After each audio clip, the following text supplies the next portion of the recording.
ஒரு மூதாட்டி பஸ் ஸ்டாப்பில் தனியாக காத்திருக்கிறார். ஒரு சிறுவன் பக்கமாக வரும்போது அவருடைய முகத்தில் கவலையை கவனிக்கிறான். சிறுவன் அவரது கைப்பையை தூக்கி கொடுத்து பஸ்ஸை அழைத்து பஸ்ஸில் ஏற உதவுகிறான். கடைசியில் மூதாட்டி ஒரு சிரிப்பு கொடுத்து ஆசீர்வதிக்கிறார். இந்த காலையில் பஸ்ஸே வரமாட்டேன்னு போல இருக்கு. சிறுவன்: பாட்டி, நீங்க பஸ்ஸுக்காக தானே காத்துக்கிட்டீங்க? மூதாட்டி: ஆம் கண்ணன், கால் சிக்கலா இருக்கு, கைப்பைய சுமக்க முடியல. சிறுவன்: பரவாயில்ல பாட்டி, நான் தான் உங்களுக்காக பஸ்ஸை நிறுத்தி கைப்பைய தூக்கி கொடுக்கிறேன்.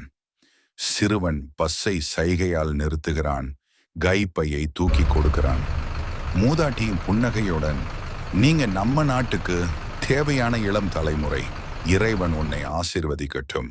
சிறுவன் சிரித்து: நன்றி பாட்டி, இனிமேலும் யாருக்கு வேண்டுமானாலும் உதவுகிறேன்.